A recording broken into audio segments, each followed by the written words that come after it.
बारामतीमधल्या माळेगाव साखर कारखान्याची निवडणूक चुरशीची झाली। निवडणुकीमध्ये उपमुख्यमंत्री अजित पवार, रंजन तावरे आणि शरद पवार यांचं पॅनल असलं तरी अजित पवार आणि तावरेंच्या पॅनलमध्ये चुरशीची लढत आहे। आतापर्यंत समोर आलेल्या मतमोजणीमध्ये अजित पवारांच्या निळकंठेश्वर पॅनलच्या संगीता कोकरे, रतनलाल भोसले, नितीन कुमार शेंडे आघाडीवर आहेत, तर स्वतः अजित पवार ब गट वर्गातून विजयी झाले आणि दुसरीकडे तावरेंच्या पॅनलच्या राजश्री कोकरे आघाडीवर आहेत। उपमुख्यमंत्री अजित पवार यांनी निवडणुकीमध्ये उभे राहिले आणि त्यासोबतच आपणच चेअरमॅन बनणार असा दावाही त्यांनी केला प्रचारावेळी आणि माळेगावची निवडणूक त्यांनी प्रतिष्ठेची केली। निवडणुकीसाठी अजित पवार बारामतीमध्ये तळ ठोकून होते। तावरेंविरोधात त्यांनी जोरदार प्रचार केला। मात्र एकीकडे अजित पवारांनी ही निवडणूक प्रतिष्ठेची केली असताना दुसरीकडे विरोधकांनी त्यांच्यावर जोरदार टीका केली। उपमुख्यमंत्री असलेले अजित पवार एका चेअरमॅन पदाच्या निवडणुकीसाठी 15 दिवस तळ ठोकून बसतात अशी टीका संजय राऊतांनी केली। सत्ता आहे, पैसा आहे, रात्रभर बँका उघड्या ठेवल्या। राज्याचे अर्थमंत्री 15 दिवस महाराष्ट्राला वाऱ्यावर सोडून बारामतीत बसले। धाक, दहशत, पैसा याचा वापर राज्याचे अर्थमंत्री उपमुख्यमंत्री असलेले गृहस्थ 15-20 दिवस गावात जाऊन बसतात। या सगळं काही आलं ना, माळेगाव कारखान्याचं चेअरमन व्हायचं उपमुख्यमंत्री काय, आणि इथे शेतकऱ्यांच्या तोंडावर मारायला पैसा नाही आणि 500 कोटी रुपये घेऊन येईल म्हणतात कारखान्यासाठी। तर राज्याचे उपमुख्यमंत्री अजित पवारांनी बारामतीच्या माळेगाव सहकारी साखर कारखान्याची सत्ता राखण्यासाठी सगळं राजकीय वजन खर्ची केलंय। एवढंच काय, पण अजितदादांनी थेट कारखान्याच्या चेअरमॅन पदावर दावा ठोकला। पण अजितदादांनी लढवलेली ही कारखान्याची निवडणूक त्यांचे काका शरद पवारांना काही आवडली नाही। पत्रकारांशी अनौपचारिक चर्चा करताना शरद पवारांनी नाराजी बोलून दाखवली। तर शरद पवार नेमकं काय म्हणाले ते आपण बघूयात। अनौपचारिक चर्चा त्यांनी केली होती पत्रकारांशी आणि अजितदादांचे कान टोचले। सरकारमध्ये मोठ्या पदावर असलेल्या व्यक्तींनी सहकारी संस्थांच्या निवडणुका लढवू नये असं शरद पवारांनी म्हटलंय। तर 40 वर्षांच्या आपल्या कारकिर्दीमध्ये सरकारी पदावर असताना सहकारी संस्थांची निवडणूक आपण लढलो नाही असंही त्यांनी सांगितलंय।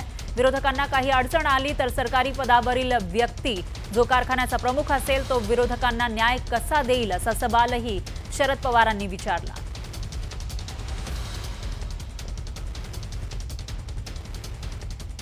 दरम्यान राज्य मंत्रिमंडळ बैठकीमध्ये आणि त्यानंतर झालेल्या शिवसेना मंत्र्यांच्या बैठकीत निधी वाटपावर मान अपमान नाट्य रंगल्याचं दिसून आलं।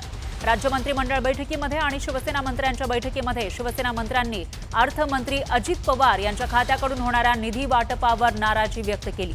अर्थमंत्री अजित पवार यांनी निधी वाटपामध्ये शिवसेना मंत्र्यांना सापत्न वागणूक ते देत असल्याची तक्रार मुख्यमंत्री फडणवीस आणि उपमुख्यमंत्री एकनाथ शिंदेंकडे करण्यात आली आहे। शिवसेना मंत्र्यांचा संताप पाहता उपमुख्यमंत्री एकनाथ शिंदेंनी या बैठकीमध्येच अर्थमंत्री अजित पवार यांच्या खात्यावर बारीक लक्ष ठेवण्याचे आदेश शिवसेना मंत्र्यांना दिल्याची माहिती आहे। दरम्यान शिवसेनेच्या मंत्र्यांच्या आक्रमक पवित्र्यानंतर अजित पवार यांनी एकनाथ शिंदेंची भेट घेतल्याची ही माहिती मिळते।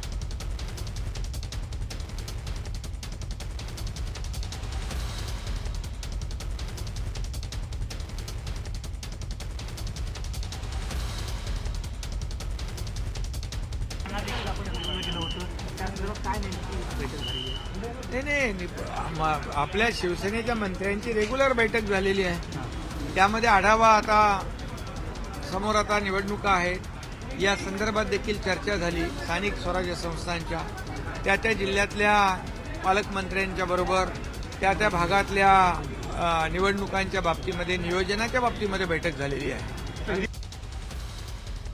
पाहूयात पुढची बातमी। वारी संदर्भात वादग्रस्त विधान करून वारकरी आणि मराठी नेत्यांच्या टीकेचे धनी बनलेले अबू आझमींना अखेर उपरती आली आहे। वारी संदर्भात विधानावर आझमींनी माफी मागितली। समाजवादी पक्षाचे नेते आमदार अबू आझमींनी सोमवारी वारी संदर्भात केलेल्या एका विधानानं महाराष्ट्रातील राजकारण ढवळून निघालं होतं। राजकीय नेत्यांनी अबू आझमींच्या या विधानाचा खरपूस समाचार घेतला। केवळ राजकारणीच नव्हे तर वारकरी संघटना आणि सामाजिक कार्यकर्त्यांनीही आझमींच्या या विधानावर नाराजी व्यक्त केली। त्याचवेळी अल्पसंख्याक आयोगानंही आझमींच्या विधान हे गांभीर्यानं घेत कारवाईचा इशारा दिला होता।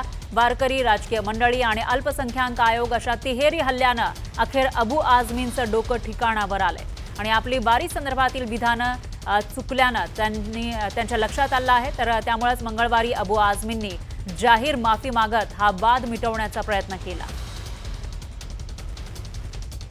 तर सोलापूरमध्ये मी केलेल्या वक्तव्याचा विपर्यास केला गेला असं ट्विट अबू आझमींनी केलं आहे.